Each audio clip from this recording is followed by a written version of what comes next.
You're listening to the DCAU Review, hosted by Cal and Liam.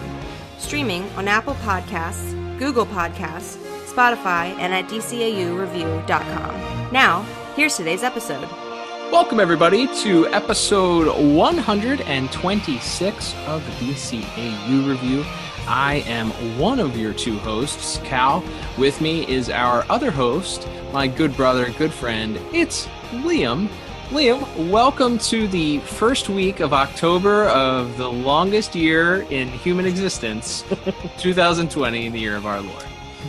Yes, the calendars do in fact say October, so I guess that's when it is. And here we are, a new month, and we are staying with what we covered last week for the entire month, that being another stay in the world of Justice League Unlimited. Yeah, of course, it's all the same world. It's all the DCAU. We always say that. But when we change a series, we always say the world of. So if you're just tuning in, it's all the same world. We're not disputing that. And there's a lot of things actually in this week's episode that sort of confirm and bring in past series events. So and actually future series events too. So lots of good things to talk about on this week's episode. Lee, I'm very excited to start a month of Justice League Unlimited with you. This is the show that we have reviewed the least amount of in the DCAU continuity. So good times here, ready to start reviewing some of these episodes. And the one that we picked to start out this month is, again, one that's sort of a linchpin for a huge storyline, in which would be Justice League Unlimited Season 2, the Cadmus, what's known as the Cadmus story arc. So we went with the sort of the opener to that, which started way back in Season 1 here, and that is Fearful Symmetry. That's right. It is an exciting episode with a lot, as you mentioned, a lot of connections to past episodes and future episodes.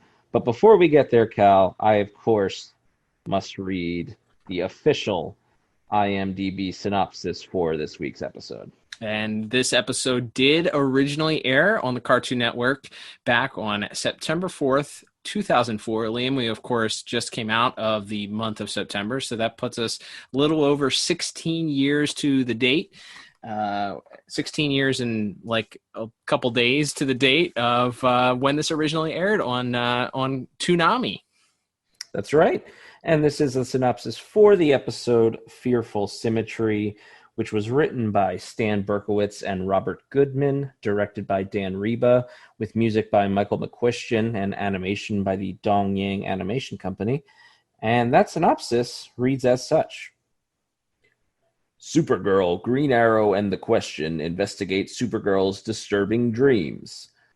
They discover that Cadmus created a clone of Supergirl named Galatea while she was recovering from her fight against Superman on Earth.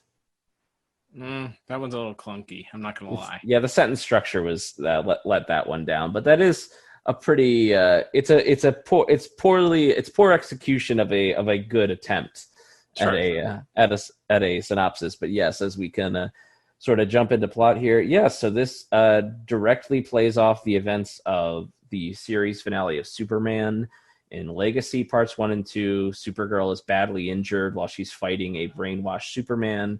He takes her to Star Labs and demands Professor Hamilton treat her.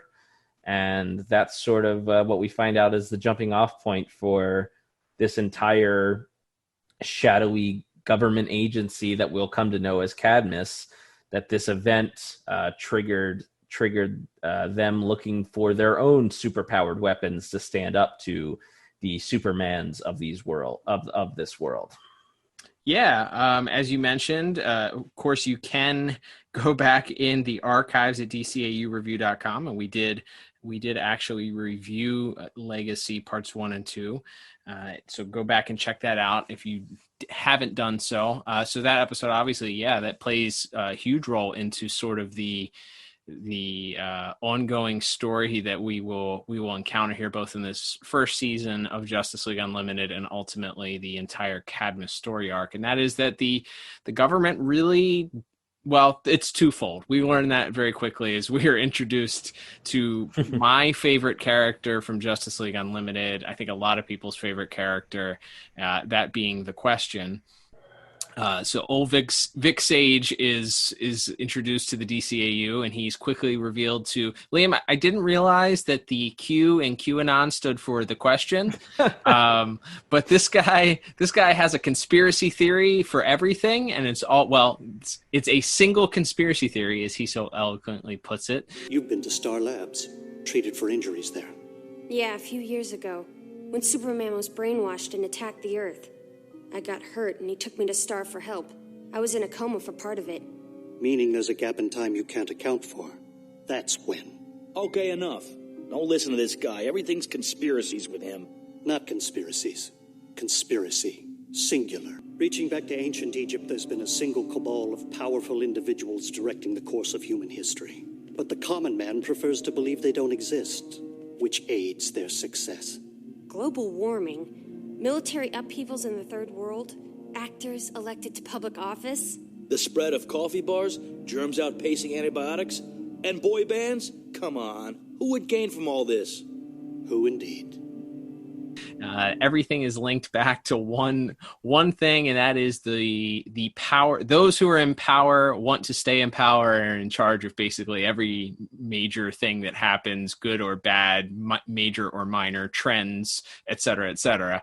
But he, from the start here, believes that the government has some sort of role to play into it, and they actually go and visit General Hardcastle, who also played a role in that same episode, Legacy. He was sort of leading the U.S. government's attempt to try and rein Superman in once he led his attack to Earth.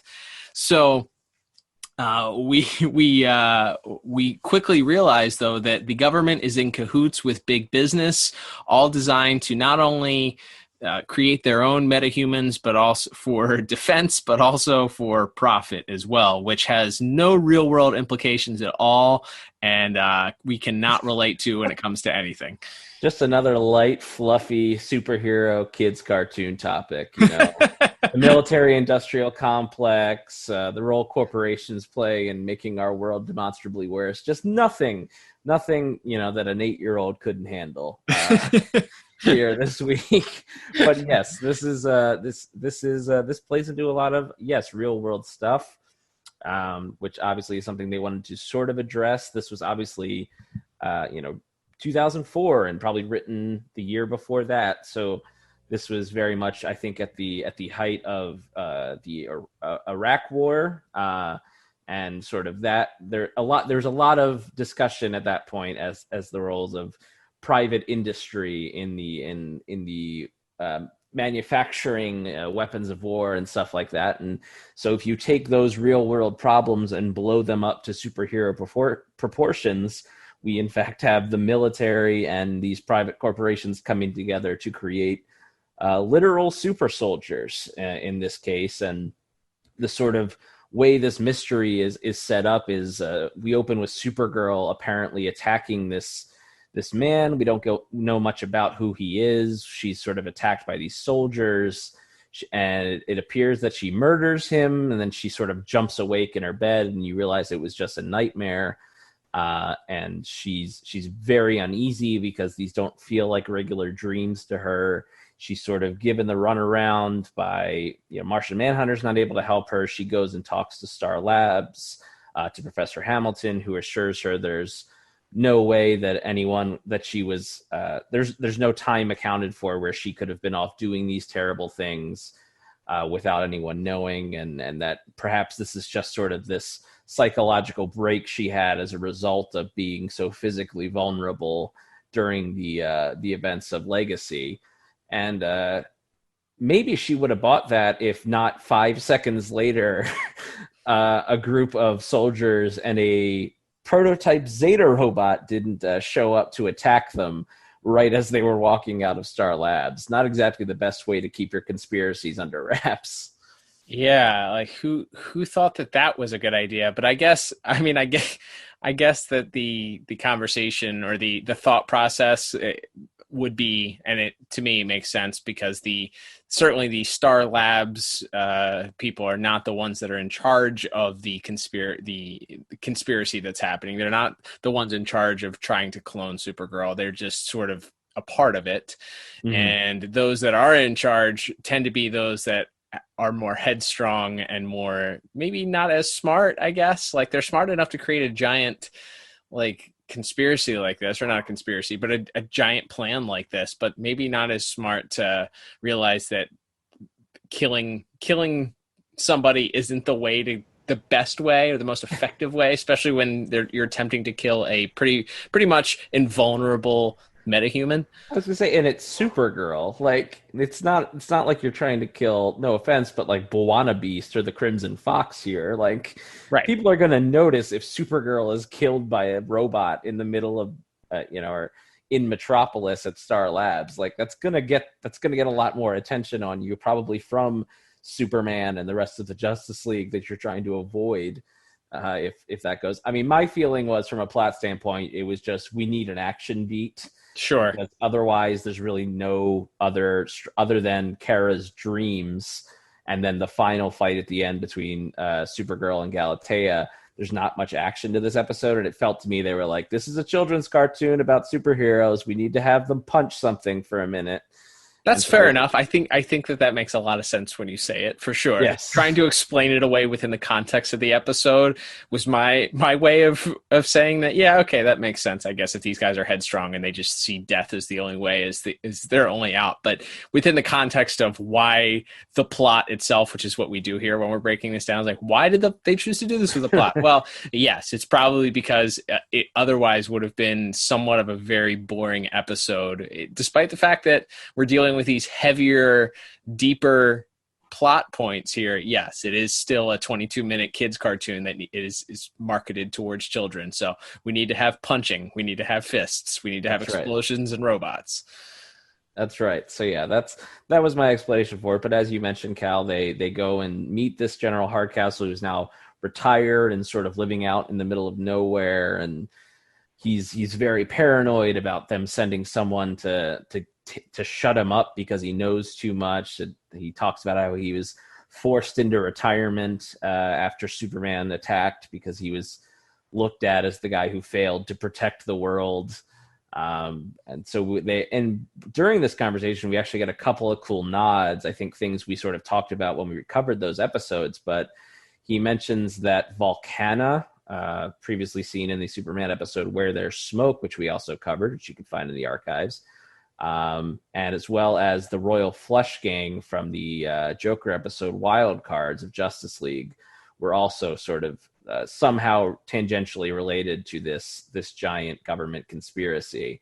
So we get some more confirmation. I think that was maybe sort of I always thought that was like retroactive speculation. Mm-hmm. I didn't quite remember that Eiling literally just spells out that yes, these previous run-ins that the Justice League had with these sort of shadowy government agency were all sort of connected in some sort of way. So I thought that was cool. And then from there, we actually get our first look at Galatea in the episode as she shows up to murder him, to murder the general.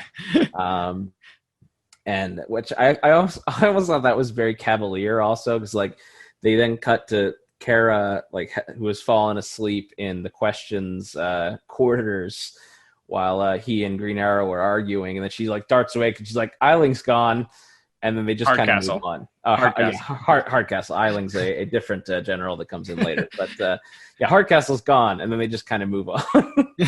Yeah, it's there's multiple deaths in this episode, and that's another thing that's very different compared to what we've seen in past iterations of the DCAU here. We have... obviously, they still didn't show it, but there's confirmation that there's multiple deaths. There's the opening scene that sort of has, we find out is merely Supergirl's psychic link to Galatea, shows Galatea hunting down and killing this guy that worked for the company that's responsible sort of for doing the cloning and DNA manipulation that eventually created Galatea. So multiple deaths in this episode, and one of them, that first one, there's a little bit of terror to it. You just hear Galatea's heat vision go on, and then you hear a blood curdling scream, and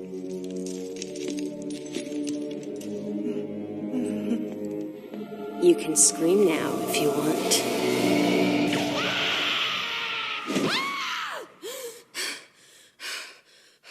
Yeah. But for Hardcastle, he just had sort of a quiet off-screen death. So.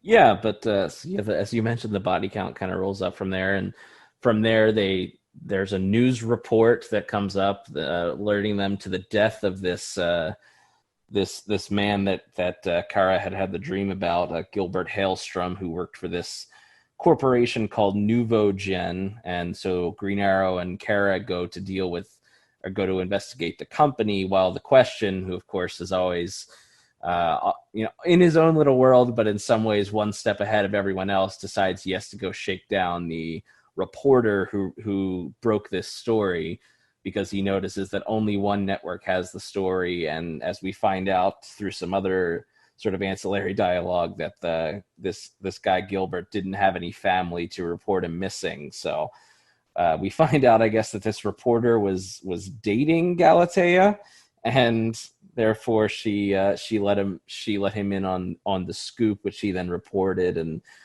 so that sort of leads to our finale, where it's Superman and Green Arrow fighting Galatea in what is, I guess, essentially the Danger Room from X-Men.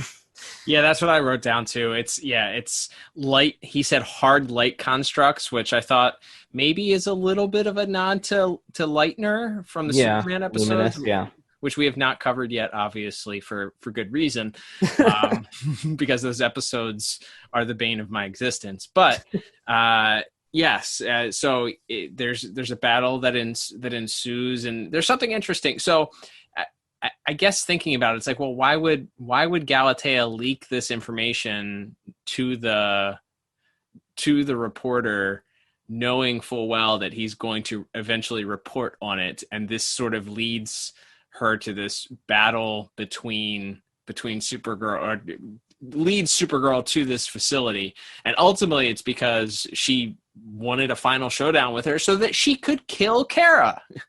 Yeah, they actually do a good job, and that's sort of the Questions putting this final piece of the mystery together of why this sort of the breadcrumbs had been laid down there, and it's all due to the fact that yes, she while Kara has been sort of living with this guilt and having these incredible dreams of Galatea's murders, for lack of a better term, Galatea was beginning to feel Kara's conscience. Who do you work for? Really? At the top? Even I don't know that. But I do know I can't work in secret if you keep seeing what I do. So, sayonara, sister. That's not the only reason, is it? You were setting up this bait even before Supergirl started asking questions. It's because the link works both ways, doesn't it? While she was seeing what you were doing, you were feeling her conscience. That's why you couldn't sleep at night. And I bet it got in the way of your work. It bites having someone in your head, doesn't it? You don't know what you're talking about. No? Prove it. Kill me.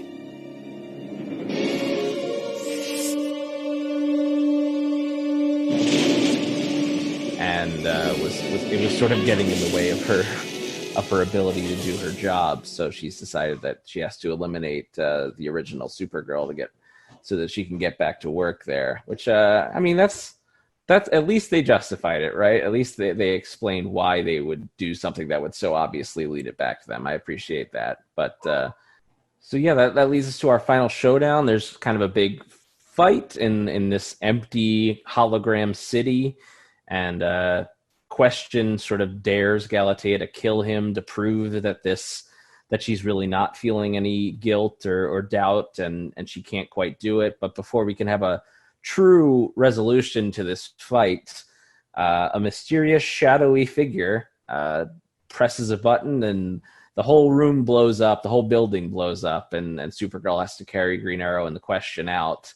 So we're sort of left with this sort of unclear ending, or so it seems, as we're not sure if Galatea survives. But Professor Hamilton, good guy Professor Hamilton, assures Kara that there's absolutely no way that her DNA could have come from when she was at Star Labs. only to end with, of course, the reveal that he's a big liar, and that he has, in fact, is responsible for at least helping to clone Supergirl. And there's sort of an implication that there's a sort of fatherly bond with this Galatea as the episode ends. But it's a good, interesting. It's not a total cliffhanger where you need the follow up right away, but it's definitely letting you know that we're not done with this story, not by a long shot.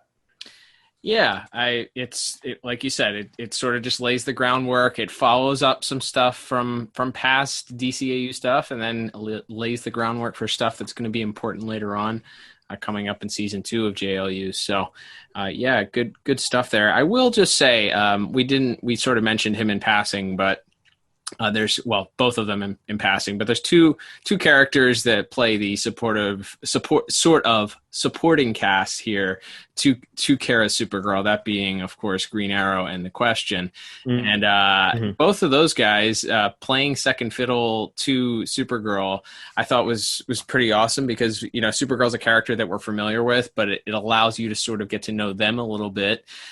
Certainly introducing The Question as a supporting character, and then later on he would get his couple episodes to star in that are fantastic. But that's one thing that I thought that this series did well, which was, in introducing characters. Sometimes there are episodes that they decided to have brand new characters show up, and they're the ones that are sort of the torchbearers and are forced to sort of carry the episode. And those ones, I can't speak for all of them, obviously, because we haven't reviewed all of them, but there are some of them that's okay. But there are other ones where it's like, I don't know, I would have liked to have gotten to know this character a little bit more. Do I care about this character? What are the reasons why I should care about this character or the characters that are featured? But I felt like obviously we already got to know Green Arrow a little bit through Initiation, which you can hear our review of that in the archives as well. But bringing in The Question this way to allow him to sort of be in a supporting role, but also you sort of flesh out the character a little bit. What did you think of their use of both of the Arrow and The Question?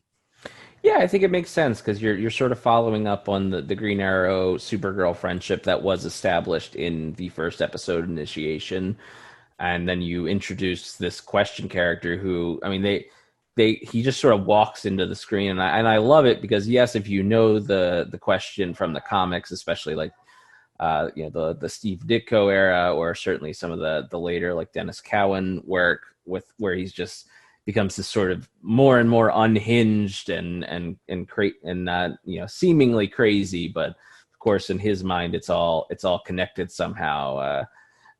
It's cool to see that character brought in, and then these sort of Green Arrow and Supergirl, who have sort of developed this bond, dealing with this new element being thrown in, rather than it being Green Lantern again, or Captain Atom, or somebody that we already saw.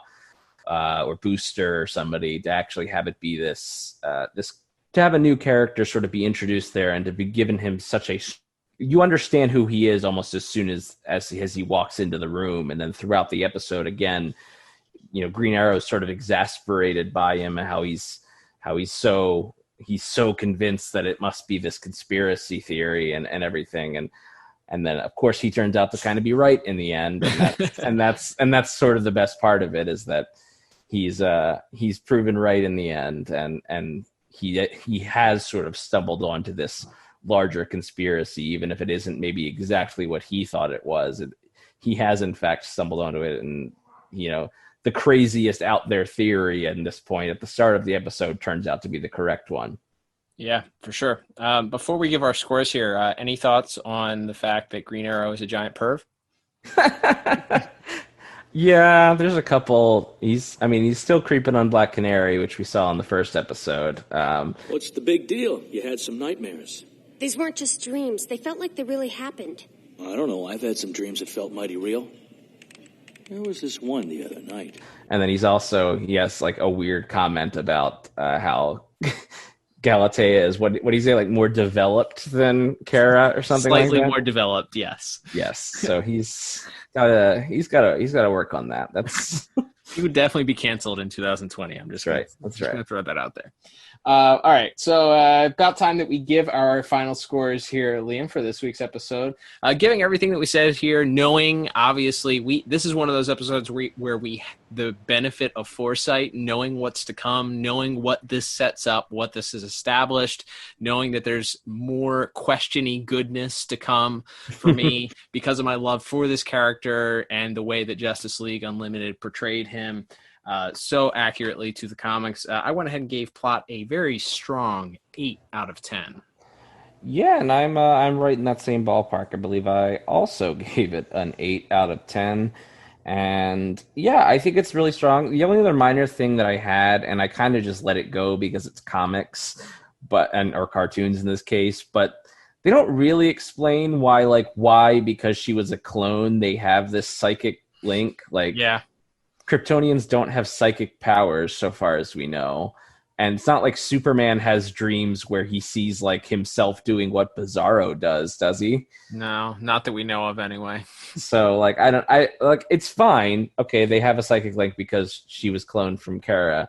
All right, but why? That was kind of my only other thing. I think the score maybe would have been higher, but that sort of basic premise of the episode I thought was a little underexplained for if we found out later that I don't know, they psychically took some evil mind controlling villain psychically took all of Supergirl's memories to put into the brain of Galatea or something. I guess I could go with it that way, but as far as we know, that didn't happen. She's just a clone, and for some reason they can see what each other is doing and feeling. So yeah, I don't know. Like I said, I still really enjoyed it. It's a good first step on this long, winding Cadmus road. But yeah, it's like I said, still very strong. But yeah, definitely had some things I can nitpick here.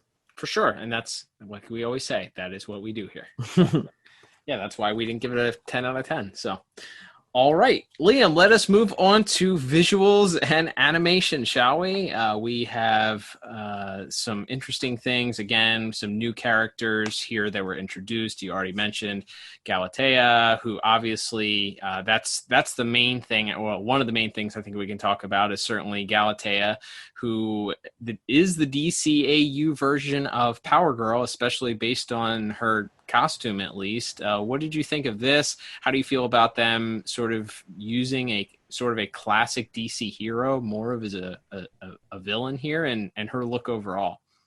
I mean, yeah, this feels similar to before they, in the final season of JLU, introduced a real Hawkman, similar to the Hrotalic character from Starcross, where you take sort of the archetype and the look of a heroic character and sort of recast him as a villain.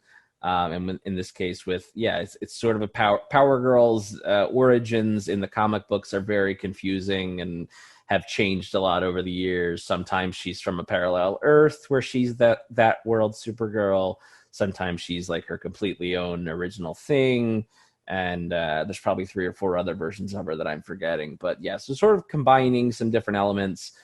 Cadmus and cloning in the comics was sort of where we got Superboy, the Connor Kent Superboy character. So it's also, I think, it can be a little bit of a riff on that, of Cadmus sort of being responsible for cloning a Kryptonian. So yeah, like I said, it's not your traditional character, but it clearly has influences from that, certainly in her outfit and haircut and things like that. So yeah, I thought it was a cool way to do that character because there wouldn't really be a way to do, I think, a traditional Power Girl in these books, because we never really do a traditional Earth 2 Justice Society type world that they go to, other than sort of the Justice Guild world. And so yeah, I was fine with this sort of being, for all intents and purposes, the DCAU version of that character.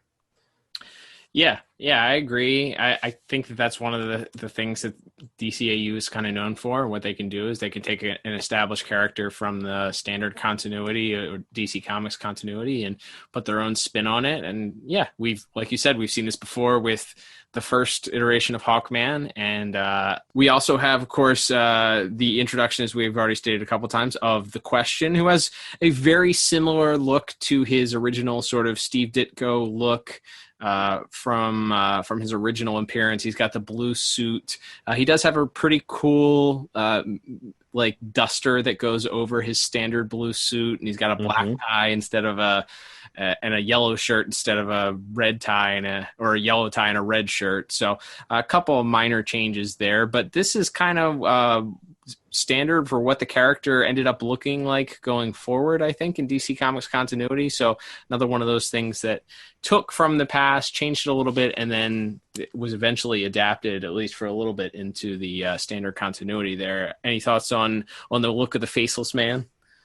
Yeah, to me, this is just one of those archetypal, like, classic DCAU designs where you just take sort of a more the classic version of the characters, and you don't try to reinvent the wheel with it. You just adapt it into that style, and I think they did a great job with that. And I love the scene where he's posing as the reporter's taxi cab driver, and as he turns on I guess a fake Britney Spears song or something to annoy the reporter. And then you see, again, sort of a very classic thing where he's out of his costume, and then there's sort of this strange gas that comes up, and when the gas sort of clears, he's put on the mask and is turned into the Question. Commodore Hotel.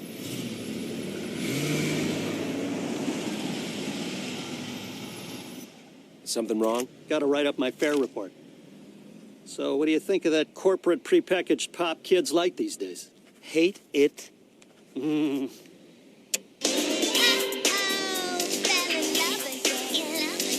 Hey, I just said...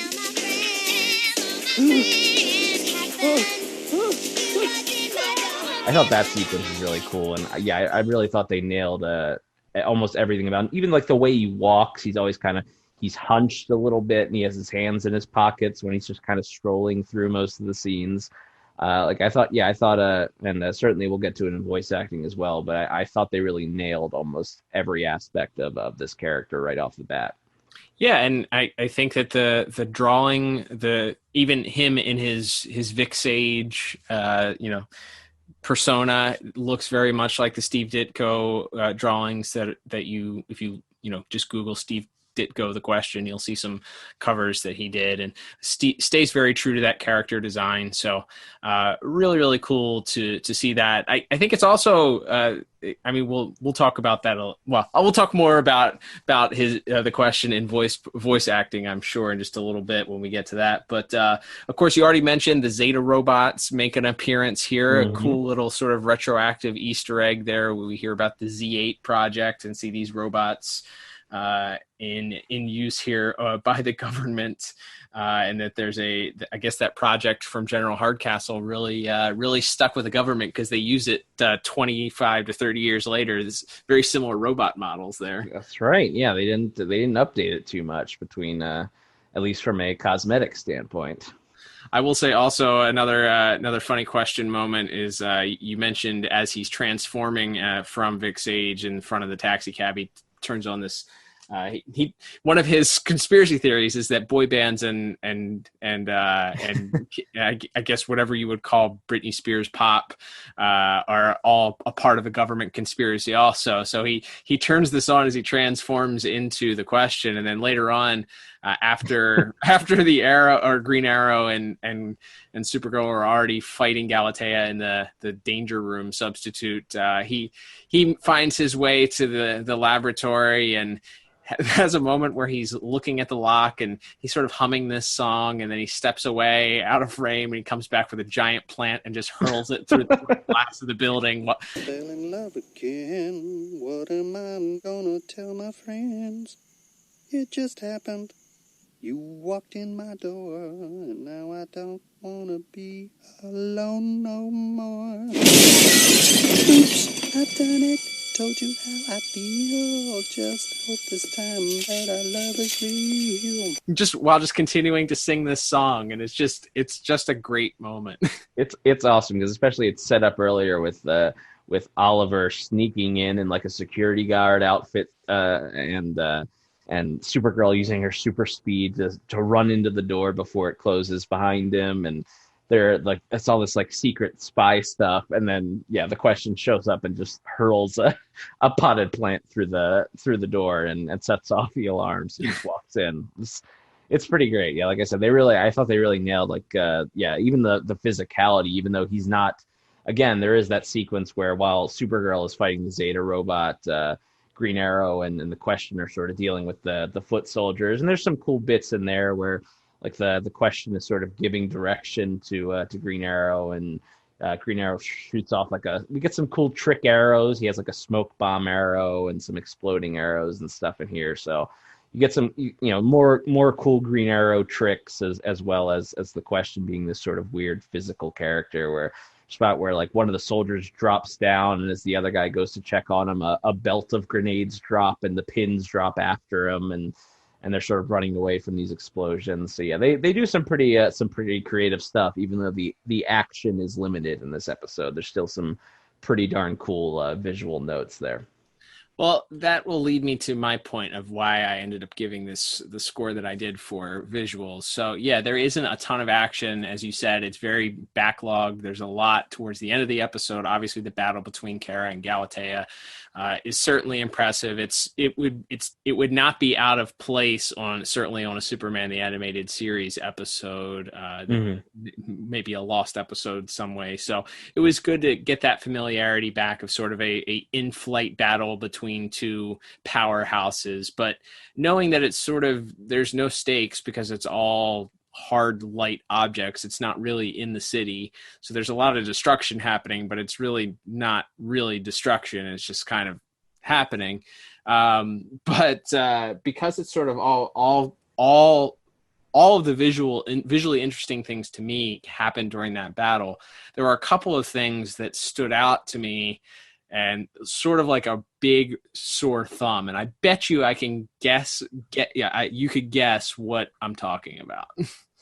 I'll let you take the lead on this one. I know there's some minor things I noticed, like some inconsistent eye colors and things like that, but I'm sure you have bigger axes to grind than that. I do, and that would be the awful, terrible, no good CGI that was used. Oh yeah, there's for this episode.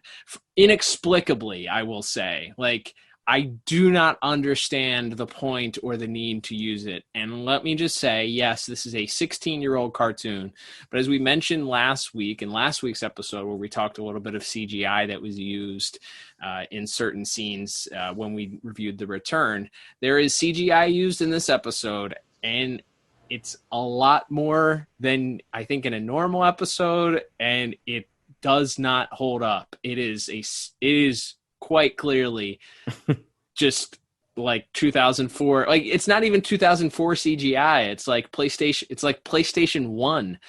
Like, it's bad. It's bad CGI. It stands out like a sore thumb. It doesn't blend in at all. And it seemed superfluous. I didn't understand, why did they feel the need to make this robot a CGI robot? Was there anything that it did that was I mean, they're already doing digital animation, so is it something that is too terribly hard to animate a certain movement? It's not in the scene for that. I mean, it's not like they use it twice in two different scenes, but only one scene does it really move around a lot. And then there's more CGI used in that sort of mid-episode army attack on the Question, Green Arrow, and Supergirl, where the helicopters fly in and they're CGI for some reason. It's just bad. Yeah, I noticed it especially on the helicopters. I thought that looked pretty rough.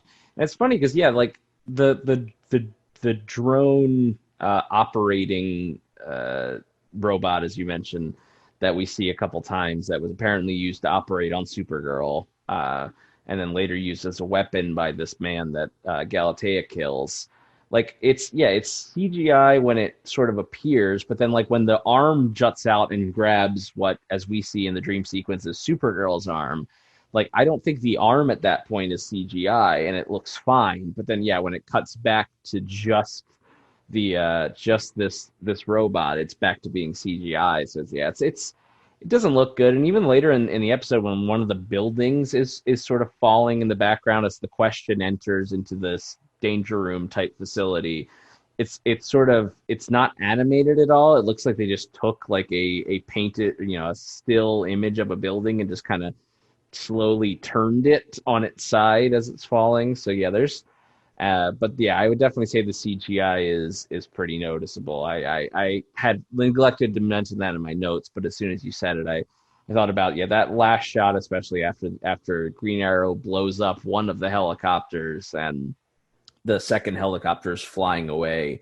with the soldiers getting away. It's pretty darn noticeable in a way that, I didn't think it was that bad last week. And I don't know if that's in the dark of space, so you can hide more with shadows and stuff. We've talked about that in a lot of different ways in animation over the years. But for whatever reason, these it was not their best foot forward as far as the CGI vehicles and other things went this week.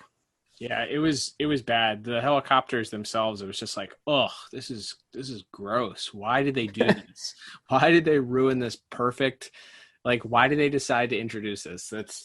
That's a question. If I ever, one of the many questions I would have for Bruce Timm or James Tucker or any of the people that were sort of responsible for these decisions. Like, why did you guys choose to include the CGI? It dates it so badly on a cartoon, that a series that otherwise across all the cartoons that otherwise holds up pretty well. Yeah, definitely. Like I said, there's still fun visuals, but because there's not a lot of action and because of some wonkier CGI and then like a few other things, like I mentioned, there's some inconsistency with like Galatea's eye color and things like that. I gave visuals a still pretty strong, but definitely lower than maybe it otherwise would have been, 7 out of 10.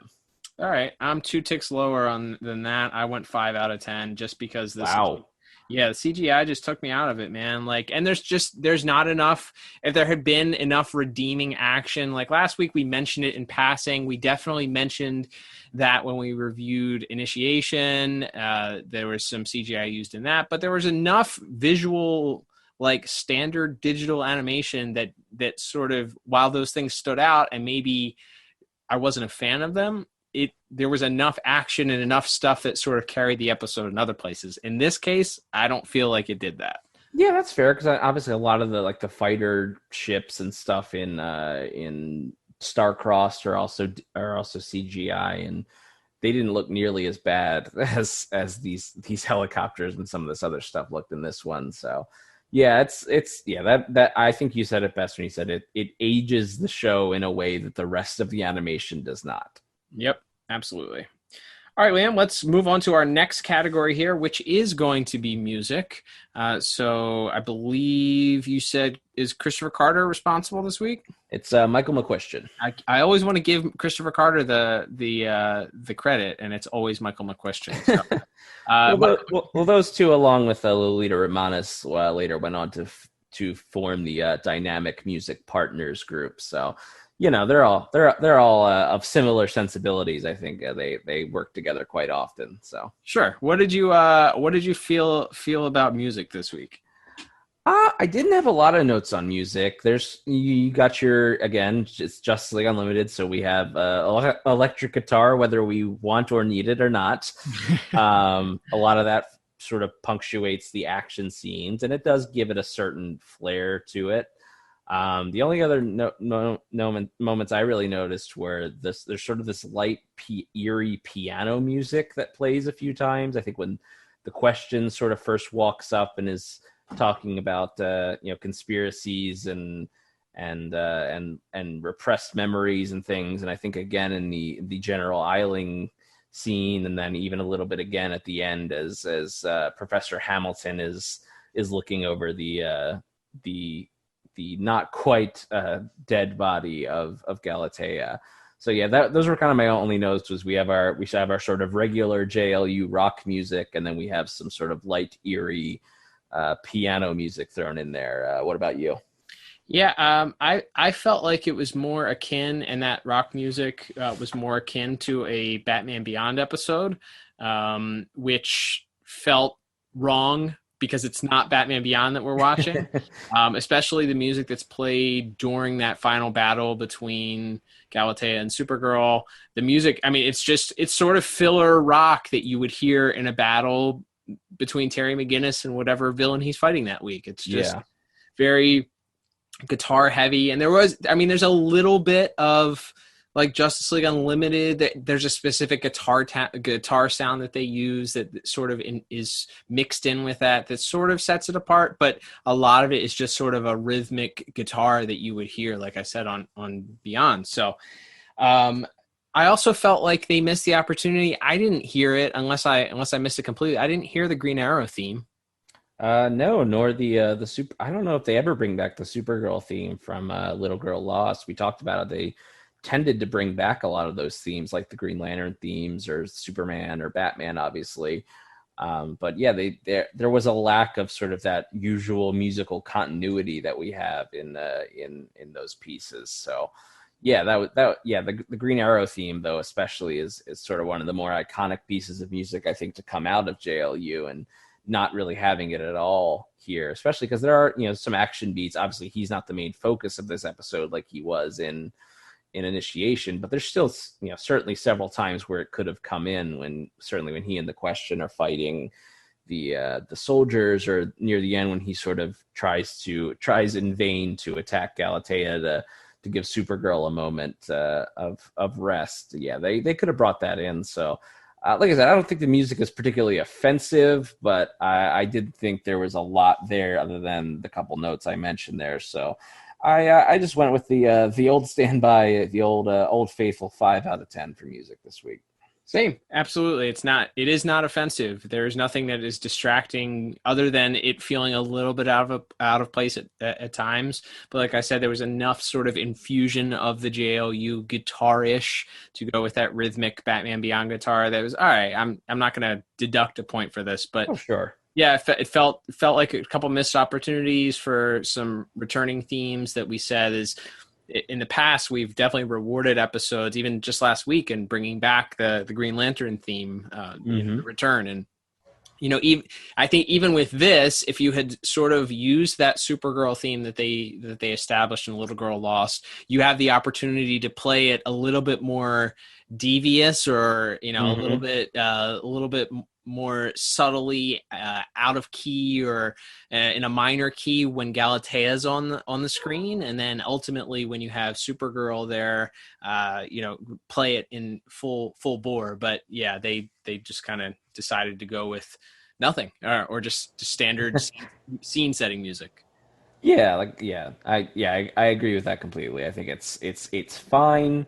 But, with a few other little flourishes there, it could have been a little bit more memorable at the very least. Absolutely. All right, Liam, let's move on to our final category of the day. That, of course, is going to be voice acting. Let's talk about this week's voice cast. Yeah, we got a pretty big one. Mostly returning actors, but we do have a couple new ones. We have Carl Lumbly as Martian Manhunter, the only one of our original 7 really on display here, although I guess we do see Wonder Woman and Flash in the background on John's monitor in a scene. Sure. But we have, as we mentioned, this episode really focuses on these 3 members, that being Nicole Tom as Supergirl, and of course also voicing her older self and her clone Galatea. We have Ken Shriner as Green Arrow, and for the first time we get to talk about him in this role, at least. We have Jeffrey Combs as the Question, and my goodness, this is, we will never stop singing the praises of Andrea Romano as a voice caster and voice director. But what an inspired choice. Obviously he worked as the Scarecrow in the new Batman Adventures, but to find just the perfect voice for this character, as we mentioned, from the script to the way he walks and moves and acts in the episode, they really could not have found, in my opinion, a more perfect voice for the Question than Jeffrey Combs. Yeah, he's fantastic. I think we talk about it a lot when we are when we're talking about these heroes. When you read a comic book, and for a lot of people, obviously Kevin Conroy is the voice that you hear, or Ephraim Zimbalist Jr. is Alfred, or maybe you're a Tim Daly, or maybe you're George Newbern is when you hear Superman talk. But the Question is one of those ancillary characters who doesn't have a lot of animation appearances. So for me, even if the performance wasn't that great, this would probably still be the voice that I hear, but it just fits the character so well. He delivers the lines just absolutely incredibly. And he, like, his performance that he gives plays off of the very serious Green Arrow, and it's their chemistry together of one being sort of a traditionally, at least, more of a believer in government, a believer in trusting the government, more liberal type, that being the Green Arrow, Right. And the Question being this guy who's more extreme right wing, doesn't trust the government, doesn't trust anybody, extremely, distrusting of everything. To see these two interact and sort of go at each other is just fantastic. And the voice casting works incredibly well because Jeffrey Combs he's just so laid back in his delivery, but he has a force behind everything that he says.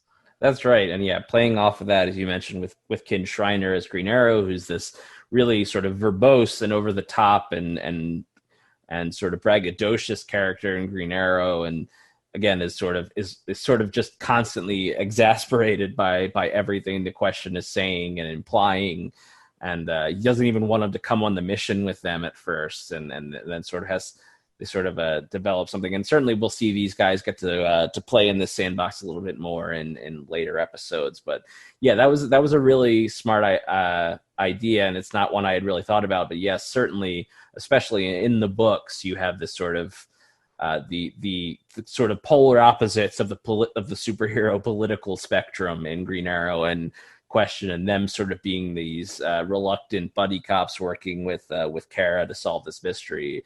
It works really well. And I also definitely want to again say Nicole Tom, I think, she's been good and very good as Supergirl for years now. Obviously she's been playing her since Superman the Animated Series at this point, so she knows the character well. But I also liked her as Galatea. Like, she doesn't do a lot. She doesn't do like a dramatic voice change, but I think she does enough to sort of deepen her voice, and the way she delivers the lines are different enough. And then also I think she has a lot to do because in those dream sequences, she's kind of doing her regular Supergirl voice, but doing these sinister lines that Galatea is saying.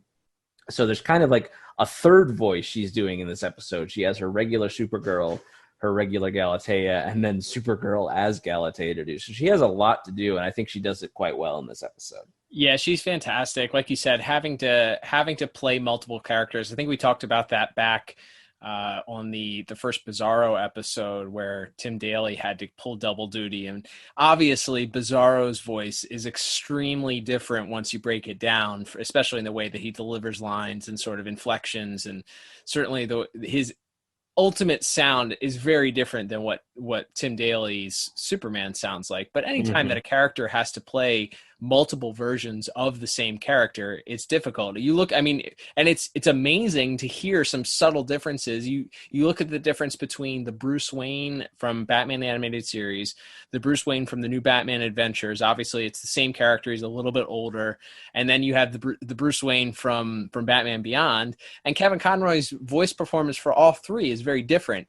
But it's still great. So it's having to compare between two of them. Nicole Tom's obviously performance here, like you said, she's a younger version, she's an older version, but then the younger version sort of in this dream sequence as the older version. Right. Yeah, really, really, really great stuff.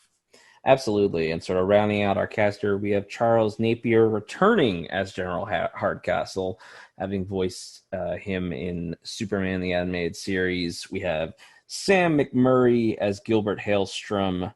We have Cree Summer, Max herself, voicing the Britney Spears knockoff, which I appreciated. and then yes, so this is the elephant in the room for me, which is we have Robert Foxworth as the new voice of Professor Hamilton, and I hate him. I hate this voice actor. It's not fair. He's doing his job, but he doesn't sound anything like Professor Hamilton did on Superman the Animated Series, not even close. So unless he had throat cancer and had his vocal cords like surgically altered between Superman the Animated Series and Justice League. Like, what is this voice? I don't like this voice at all. Would you have rather them gotten Corey Burton to come in and do just a like Corey Burton voice? Because that's, remember they when Corey Burton comes in and because I feel like he voices the Toyman and Metallo in Hereafter, the Justice League episode. But yeah, I would have preferred that, honestly, because I feel like Corey Burton would have done a voice closer to what the Superman the Animated Series voice actor. Not that I think that is such a unrecastable role, but you need to have someone who at least kind of sounds like the person from the previous show if you want me to pretend it's the same character. Also, he looks really different, so maybe this is like his fraternal twin brother Joe Hamilton. Alexander, I believe. Yeah, there you go. He's just off his stint on Broadway, and he's decided to take up the family business of creating secret clothes for Supergirl. Well, you know what we say here on this program, Liam. It's canon until it's proven otherwise. There we go. Absolutely. But yes, so I don't like that Professor Hamilton voice, and therefore I gave voice acting a 9 out of 10. I love that this stuck in your craw so bad that you prevented you from giving it a perfect score. Oh, that's so good. I also gave it a 9 out of 10. I think I didn't have a problem with Professor Hamilton's voice. I thought it was fine. I think that obviously we've highlighted the 3 stars of this episode, and one of my favorite lines from this episode actually interacts between the question Green Arrow and Supergirl, and it's when they're all walking. The question is kind of just introduced himself, and they're talking about why Kara could be having these nightmares. And what does any of this have to do with my dreams? If I'm right, you're part of it. You're going to need my help. I'm going with you. Hold your horses. No one asked for more help. This whole trip might just prove the kids shouldn't eat nachos before bed. Peanut butter sandwiches. How did you... What? Do you go through my trash? Please. I go through everyone's trash. Delivered just perfectly. Yes, Jeffrey Combs' delivery on that line is fantastic, because he has like such an era of like he's offended by the question, and then he's like, oh, but yes I did. There's also my other favorite line was when they're talking about again, Green Arrow comes in with does everything have a sinister motive in your world? And he says, yours too, you just don't know it. Yes. So, I think that answered everything. A little too well. Does everything have a sinister motive in your world? Yours too, you just don't know it. Again, just some great example of showing the dichotomy of those two characters and how they're sort of oil and water together, but they're sort of saddled together on this mystery with Supergirl. That trio of Kin Shriner, Jeffrey Combs, and Nicole Tom are just fantastic in this episode. I kind of wish we could have seen more of this exact trio in action throughout the series. And obviously all of these characters still have important roles to play later on in the series, but we don't really get to see just this trio together again. So that's kind of a bummer, but those 3 are great together in this episode. They are. And one last thing, the subtlety and I think the importance of casting somebody that could really pull off this question character is that you don't have the benefit. And it's hard. It's kind of goofy to say, I think maybe in animation, but because the character doesn't have a face to express sort of different emotion, you have to have a voice that is unique enough to be able to emote the expressions called for and do it accurately, because if it's done in a poor way, then it's just not going to match up to what you're seeing on the screen. So even more praise heaped on Jeffrey Combs for this. Absolutely. All right, Liam, that will bring us to our final scores for this week's episode. Totaling everything up for this week, I end up with a final score of 27 out of 40. And I am just a tick higher on my final score. I have it at a 29 out of 40. I guess we can get into rewatchability here. Pretty much a must watch because of what it sets up. Obviously, it's continuing threads Superman, and also setting up what will be this giant arc in later episodes of JLU. So this is an easy 2 thumbs up. Plus, as we've been talking about, it's generally a fun mystery story, and you introduce a new great character in the Question and get to see him interact with some of the other already established Justice Leaguers in Supergirl and Green Arrow. Yep, it's essential. Got to watch it. Agreed. All right, Liam, let's wrap up this week's episode. Thank you, everybody, for tuning in to this week's episode. Don't forget to check us out on social media at DCAU Review. You can follow us on Twitter and Instagram. Lots of fun stuff going on there. If you want to chat with Liam runs our Twitter account. Follow him at DCAU Review. We do a lot of stuff on there that's fun, talking about current and past DCAU, DC Universe stuff, everything that's going on these days. So enjoy that. Follow us there. Follow us on Instagram, if you will, as well. You get clips for upcoming episodes. We got our Flashback Fridays where we cover past episodes. Make sure you're subscribed to us on your favorite podcast app, Apple Podcasts, Google Podcasts, Spotify, iHeartRadio. We're all on there. So do so and give us the old review on Apple Podcasts. A 5-star one would be fantastic. Or if you don't think we're worthy of a 5-star podcast or a 5-star rating, that's okay too. Let us know what we should do better. We love getting some feedback on that. Liam, we have some exciting stuff coming up. Next week, we will be releasing our part 2 of our DC Directrospective bonus episode. So you'll want to check that out. If you haven't listened to part 1, this is, again, it's in the title. It's a retrospective of DC Direct. Unfortunately, the company's coming to a close probably by the end of the year. So we wanted to look back on some of our favorite lines, some of our favorite figures ever produced by DC Direct. So we'll be dropping that next week on the podcast feed. We will also be coming back, of course, next week with our next episode of the DCAU Review Standard, in which we will be covering the next episode of Justice League Unlimited, which will be... Look, they can't all be winners. And so next week, we are going with the ever-popular kids stuff. Oh, no. All right. Well, we'll be interested to see if this one... I would like to predict now. Does this go in the bad episode jar?